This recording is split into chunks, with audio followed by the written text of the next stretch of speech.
A helyi járadék természeténél fogva olyan, mint egy gáz. Mindig kitölti a rendelkezésére álló teret. Mindig ki tud sajátítani a hely birtokosa a bérleti díjakkal pontosan annyit a bérlőitől, amennyi nekik marad minden másnak a kifizetése után. Anélkül, hogy a tulajnak emiatt lennének pluszköltségei.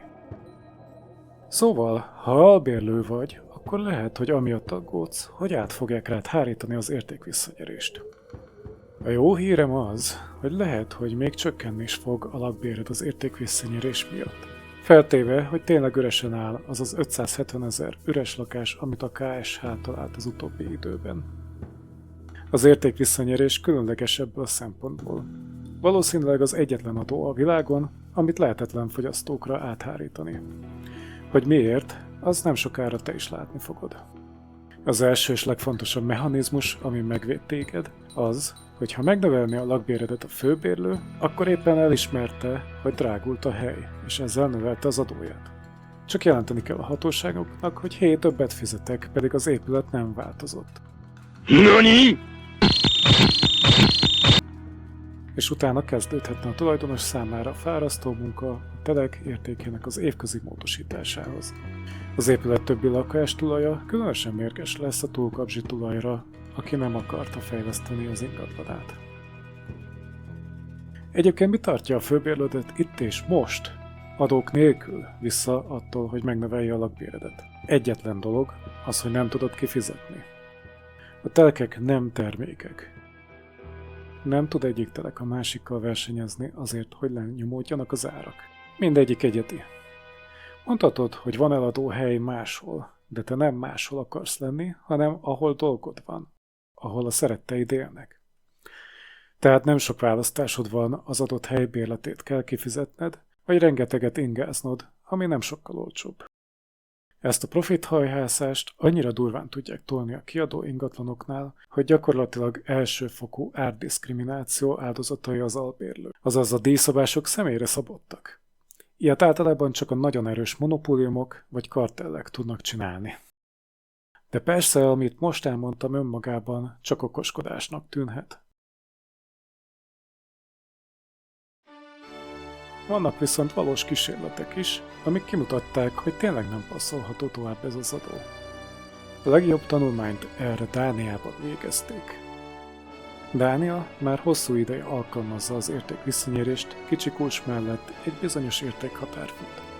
2007-ben az akkori dán kormány úgy döntött, hogy az addigi 270 régiót összevonja 98 régióba. 33 önkormányzat érintetlen maradt, még a többinél megváltoztak az adókulcsok, és csak azok.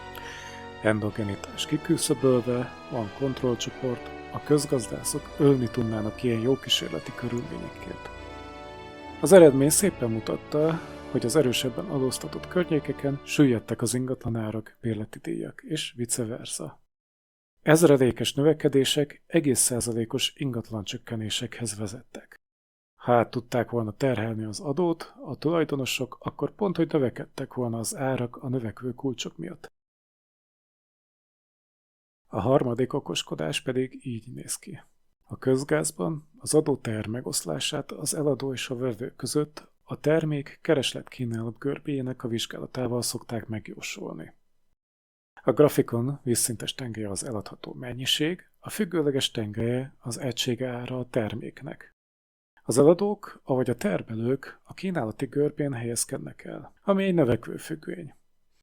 Minél drágább, annál többet adnának el az adott dologból. A vevők a keresleti görbén vannak, ami csökkenő. Minél drágább valami, annál kevesebbet vennének belőle. Ahol a két vonal találkozik, ott van a piac egyensúlyi ára. Ha az állambácsi rányom egy adót egy termékre, akkor az növeli mesterségesen az árat, és emiatt csökkenti az eladható mennyiséget. Az ár fölfelé tolódik, a mennyiség balra. A kereslet és kínálat nem lesz egyensúlyban, a különbségük húz a grafikonon egy téglalapot. Ezt a téglalapot ketté osztja az egyensúlyi ár. Az így kapott két téglalap területének aránya mutatja meg, hogy az adónak hány százalékát fizeti a vevő a felső téglalapon, és a termelő az alsó téglalapon. És mi van, ha ez a termék maga az ország összes telke?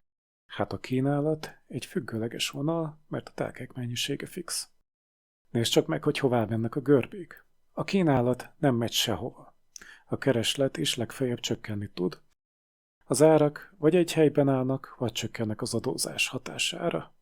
A téglalapnak pedig nincsen teteje, csak alja. Az adót a tulaj benyeli. Ezek után jogosan felmerül a kérdés. Mi lesz azokkal az ingatlan befektetőkkel, akik a lakások kiadásával szeretnének pénzt keresni? Nem történik velük semmi baj, csak picit kevesebbet fognak keresni.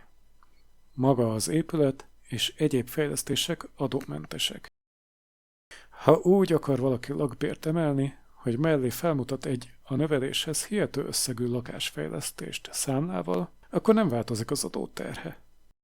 Aki ebben a rendszerben nem vált, és továbbra is lakáskiadással akar foglalkozni, gond nélkül megteheti azt.